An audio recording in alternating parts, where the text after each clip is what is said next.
here we are in December of 2024, and was just talking to Leah about wanting to talk about our feelings over this past year and some of the things that we have learned over the year of 2024, which has been an unprecedented and pretty epic and exhausting year, and it's not over yet. No. Um, and then just something else that I've been thinking about. But so let's start with this year. What have been your feelings from this year, and then we'll talk about some things that maybe what we've learned about things that we have learned over the year.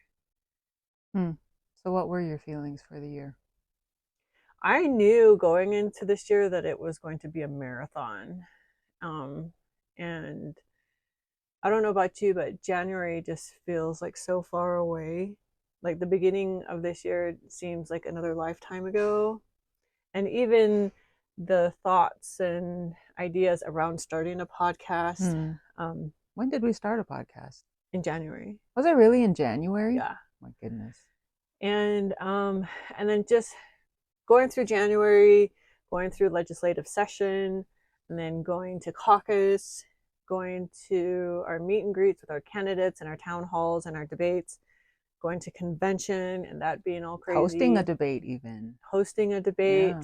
getting ready for primaries, that being crazy, getting ready for general election and that being crazy, and leading up to where we are now. And there's just been so right now we're getting ready to head into legislative sessions. So we've been reading up on bills that we'll be going through. We've heard of one that will be coming soon, and well, it just feels like it never ends. No. And it doesn't ever, but it I don't. Do I feel exhausted and tired and overwhelmed? Yes. Oh my gosh, yes. yes. But I feel like there's, different and tired and exhausted in a different way, because this is something that is really, really important to me and to my family. And not that the other things that I'm doing in my life aren't important, but it just gives me that extra stamina to keep going. And I do take a lot of naps along the way and a lot of breaks along the way. But I think one of the things, yeah, there's been a lot of that. One of the things that I've learned about myself this year is that, and really around civic engagement, is that it has been confirmed to me that civic engagement is a lot more simple than I make it out to be. And it's actually a lot more quiet. It's not everything that happens in the political arena with, the debates and the confetti and the opinions and the pundits and the big words and Yeah. the hype. Yeah, it's a lot more it's simple. Not that. And what I've learned this year and what I really want to try and work on next year is just keeping it simple. Because I think that when we make it complex and complicated, that it really takes away from its beauty. And it becomes overwhelming for people, and they're like, wow, there's just so much to do on the local level, on the state level, on the federal level. How is it possible for someone to be able to cover everything at the same time? Okay, so I'm just gonna narrow it down. What were your top 3 things that you've learned? I don't know if this is something that that you've learned about yourself, that you've learned about the people, and that you've learned about your elected officials. Ooh, something that I've learned about myself. That I don't want to be in the political arena. I knew that, but this year was confirmed more of that. And why? Because to me, the political arena is not where civics grows. I think that's like kind of an association of civics, but it's not civics. And I don't want to get caught up in the tornado Hmm. And because I think in politics you can forget who you are, and you can even forget what you fight for, in the passions and the, you know, everything that surrounds it. Um, so yeah, I don't want to be a part of the political arena, but I do. But and or but um, there's a lot of work to point back to civics, even more work to point back to civics and to grow that. What have I learned about the No, people? you only have the top three, so you learned that about yourself. What's the second one you learned? Um, that I don't like political parties, even the Republican Party. Not a fan of the Republican Party. Um, In Utah or just the Republican Party, period? I can only speak to the Republican Party in Utah. Mm. Um, really disappointed in the Republican Party in Utah. Are you just saying that because of where you live, or is it because of just generally speaking? I mean, like a just overall Utah Republican. I think that my experience with the Republican Party this year has been underwhelming um, In your area. in my area. Mm. That's not to say like Utah County, I think has been killing it. Like Yeah. Shout out to Christy, you, Christy, Christy. our girl, holding it down in Utah She's County. been doing an incredible job. Um, but what I've seen in my area has just been really disappointing to me, and makes me not, probably adding to that why I don't want to participate, be around the political arena. Um, and, it gives me pause to question whether I want to even be a part of that party. And I don't think that I'm alone in that. Um, something else that I learned is that, well, I don't know if when I learn things, I don't know if I'm necessarily like learning something new or just like coming to like having to confront Mm. or accept something that has been there trying to teach me that I have been trying to turn off. But something else that I don't know if it's learned or come to accept, is that I'm going to have to try and bring civics to the forefront. I might have to, you know, at some point step into that political arena, and I'm not looking forward to that. Um, Yes. and I'm really going to try and postpone that as much as I can, because I don't like politics at all. I don't play games. Um, I don't play word games. I don't mince my words. I'm all about connecting the roots to the branches back to the soil. Um, so those are my three. Okay. What about people? And what was the question again for What that? have you learned about people this year? I've learned that people, so this election has made me realize that people, so I was telling my sister, I was watching The Mandalorian with our nephew, Mm. our 6-year-old nephew, and I've never liked the Mandalorian, but because he's watching it, I'm watching it with him. And there is this part where an imperialist, is that what they're called? I The don't know. Empire um, soldier, he makes this comment of, he says, everybody says that they want freedom, but what they really want is order. Mm. And after the elections, there's this kind of feeling like, okay, everything's going to be okay. Things are going to go back to normal, but freedom isn't normal. Mm. Freedom is intentional. Liberty is intentional. It's not just like something that happens when, like, freedom and liberty don't exist when corruption is absent. It's an intentional individual choice of individuals, of of people. And I feel like after the election, there's this feeling of like, okay, now everything can go back to normal. No, there's no such thing as normal to me. And if you're looking for normal, that to me is a red flag.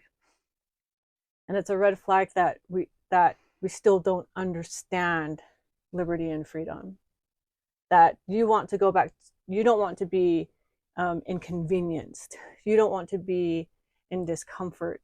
But freedom and liberty, there are always going to be elements of discomfort with liberty and freedom because it requires the give of self. And um, I, I think that I just learned that even with all the work we've been trying to do this year of making those connections and connecting the whakapapa, the genealogy of the roots back to the soil, that people are still going to be like, okay, so when is the inconvenience going to go away? It's like, okay, liberty and freedom, but like when is it going to go back to normal? Like it's not, there is no normal. Well, what's normal? What do you mean by that when you say normal? I think when people think normal, that they want to go back to like living without living having, life as usual and just yeah, not like having. living without having to really think about it. Like we go to work, we pay our bills, we eat food, we go to the bathroom, we live our lives, and that's it. But it's not like it's like mechanical or something, and that's normal. As long as there's no like opposition, then that's normal.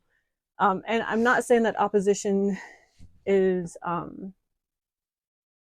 a good thing, but I'm not saying that it's a bad thing either. I think opposition is necessary to liberty and freedom, absolutely necessary to liberty and freedom. And just going back to what that imperialist soldier said about, they say they want freedom, but what they really want is order. And that's a different kind of order. Like just going back to like just how things used to be, where we didn't have problems or issues. Like there's always going to be problems and issues. Granted, the past 4 years there have been unprecedented problems and issues that have come up, and I don't think that those are good things. But I don't think that a free people are ever comfortable. That there is always work to be done, and there's always like, and it will be an inconvenience because it needs to be done all the time. We don't get to let up and be like, okay, arrived, freedom, liberty, we have arrived and we are therefore done. It has to be continuously worked on, and I don't know. I guess I just feel like I felt like I did my best this year to make that connection with the people and the soil. And I think that there were connections made, but it just is evident to me that there's just so much more work to do. And I knew that it wasn't ever going to be done, but there's a part of me that just kind of hopes that the roots would take to the soil and be like, yes, you get it. Like, okay, and we're in, and let's all work and keep working. And not to say that liberty and freedom, that there aren't moments of joy and comfort, but I think comfort and comfortable are different. Yeah. Is that your last question? No, the last question was, what have you learned? What are your top 3 things you learned about our elected officials?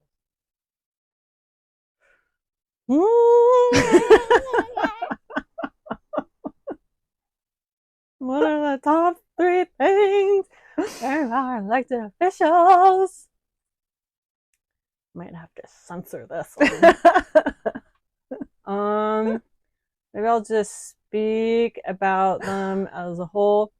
Actually, I think it ties into understanding the difference between comfort and comfortable. To me, many of our elected officials, especially on the state level, we elected people who are comfortable. We elected people that we think would, who maybe we're talking more about going back to normal, versus really understanding the genealogy of liberty and Mm. freedom themselves. Um, yeah, Utah, I think, has so much work to do um, as far as our homework and research with the elected officials. I think Utahns, and especially because we are a Mormon state, we give too much trust to a lot of our elected officials because they're members of the Church of Jesus Christ of Latter-day Saints, and we don't bother to look at their policies. We don't bother to vet them, and we assume that because we read the same doctrine um, or scriptures we will um, that we will apply those principles in like and yeah track record of some of these elected officials don't reflect that. And so to me, that again is just another red flag that there's a disconnect and a Mm. lot more work to be done to help connect them. Okay, so how about answering the questions yourself now? So the three things I've learned, top three things I've learned about myself. Number one, I am I am someone of worth to my Heavenly Father. I matter to Him, and that's huge. Number two, um, I can feel depressed. Oh my gosh, it is okay. Um, I've never really acknowledged those things. Maybe as a woman, it's just something we just kind of pick up and we just, grit our teeth, put our heads down, and just work. And I think that's for everybody that we want to just put forth our best efforts all the time. I'd like to think that we like to do that as a people. I hope that that is the case, that we want to put forth our best efforts all the time. But admittedly, there are times and there are days when it's hard. And it is okay to say it. It's hard. Life is hard.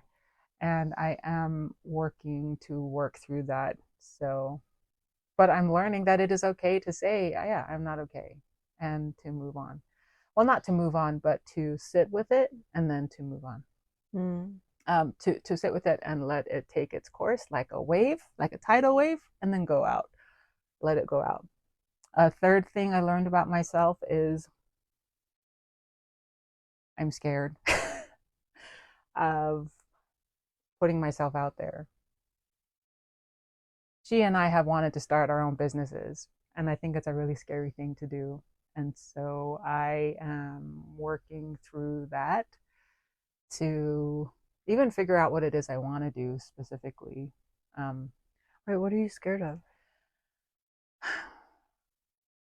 I think that there's something, I mean, like that whole perfectionist things, like, just do it right. Got to do it right the first time. That do it right the first time, I think, is hurting my ability to, I don't want to say hurting my ability, but it impacts my ability to think, well, if you fall flat in your face, then you've learned something and then move forward. It's not okay to fail. Yes, it is okay to fail. Mm. Failure is okay. Mm. Maybe that's the thing that I'm learning, that failure is okay. It is okay to fail. It is to give myself grace, um, because I have a higher power who does all the time. And I need to take that into consideration. The thing I've learned about people, number one, Man, you're cruising through these. I It took know. forever to answer. Slow I down. know. The thing I've learned about people, I think generally we all mean well. I think that, well, firstly, people are not my enemy. They never have been. Uh, Even if and when we think differently and when we don't see things eye to eye, I know that there are blind spots on both our parts when having discussion and dialogue with them. But at the core, I truly believe that we are all trying to do our best. Do I think that there are some bad actors? Yes. Hopefully, I Yeah. haven't. I mean, can you still fall into bondage while still meaning well? Yes. Don't remind me of that. But I think that generally speaking, that there are a lot of, yes. I mean, she just talked about that well intending people. Uh, Also, that um, there was something you talked about, and I can't even remember what it was. But about people, Oh, if you're anything like me,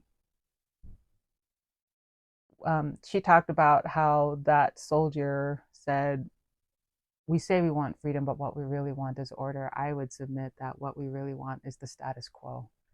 We Mm, want not to have to work or to think or to do. We want comfort. We mm, want comfort. We don't, it's uncomfortable to move out of our comfort zone, to move out of ourselves, to do more than what we are expected to. Because, I mean, going to work, paying bills, living life, going through that depressive, you know, depressive parts of our days or our weeks or months, um, those are hard times.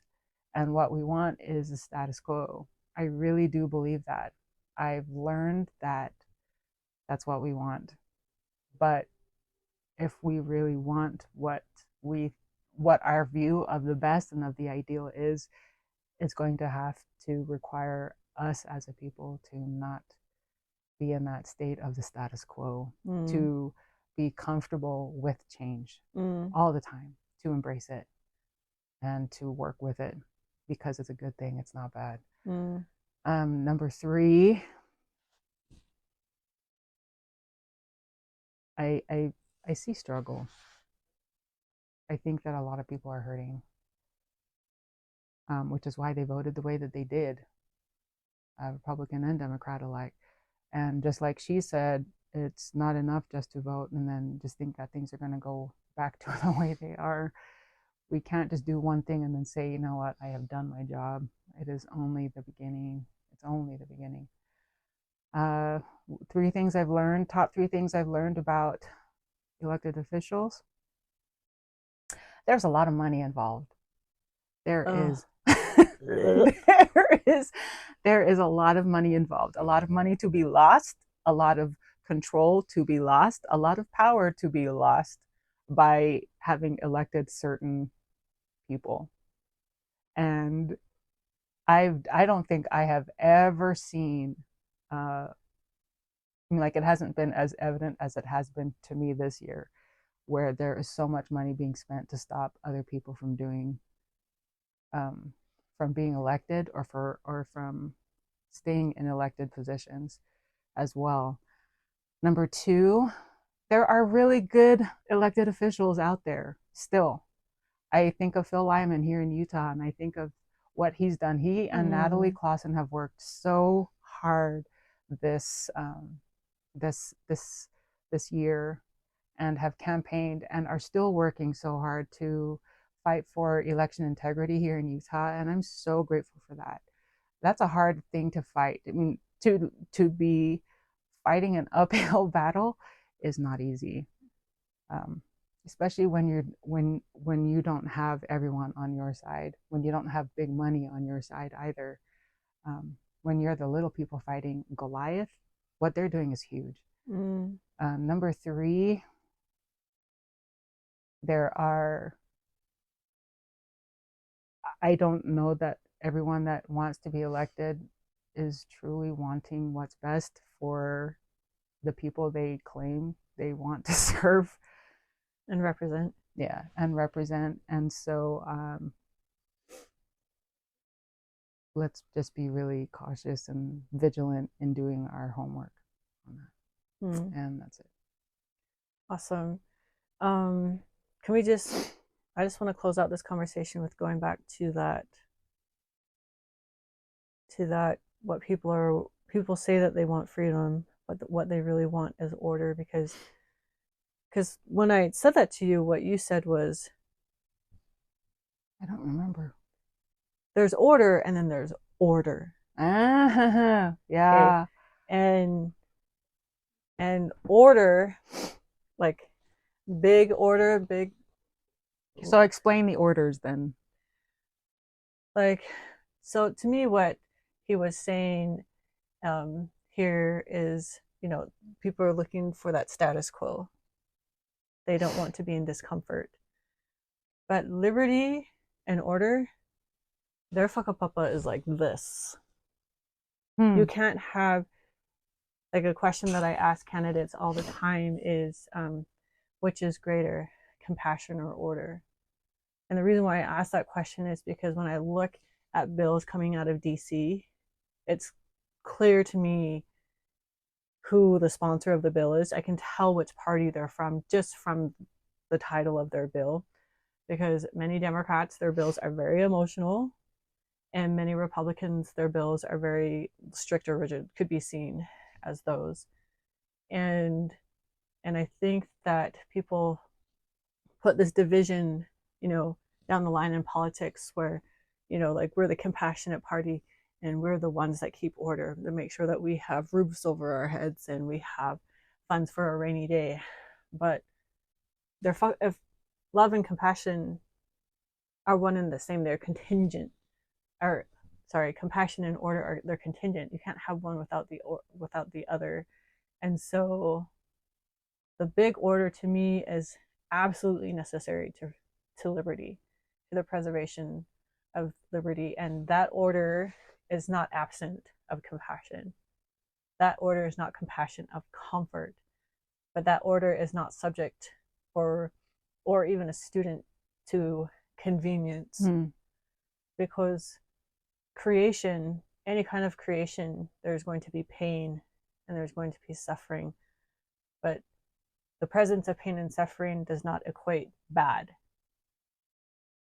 They're necessary.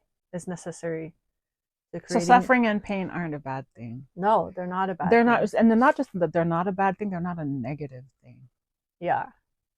And so when I think of that kind of order, people do want order, but I don't know if we have a people who are ready to commit to that kind of order. And I think that's going to be a really hard thing. I mean, like it's a hard sell, except, and I think one of the ways that it could be sold is in terms of working out. I don't think you see people going and saying, I worked out. The end. And it was so hard. Feel sorry for me. I had Charlie horses. I had strained muscles. I'm like, if people were to go there and they're like, you want to look strong? You want to be strong? Then use that. I mean, like people are so used to that, but they're not used to the idea of suffering in general. Do you know what I mean? Yeah. Like suffering has this negative connotation behind it, when suffering is that thing that we want to avoid. Yeah. When suffering is also a part of love and compassion.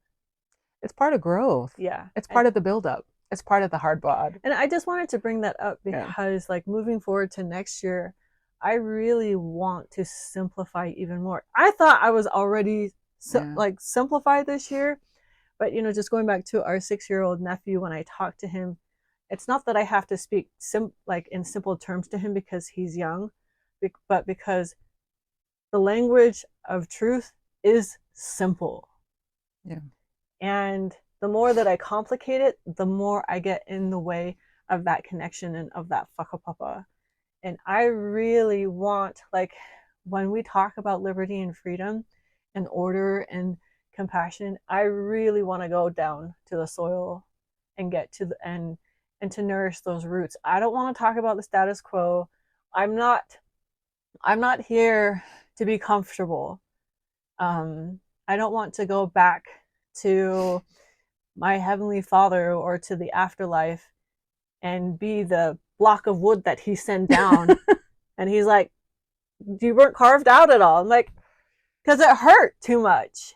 I don't want to go back and he's like, you're an unfinished product.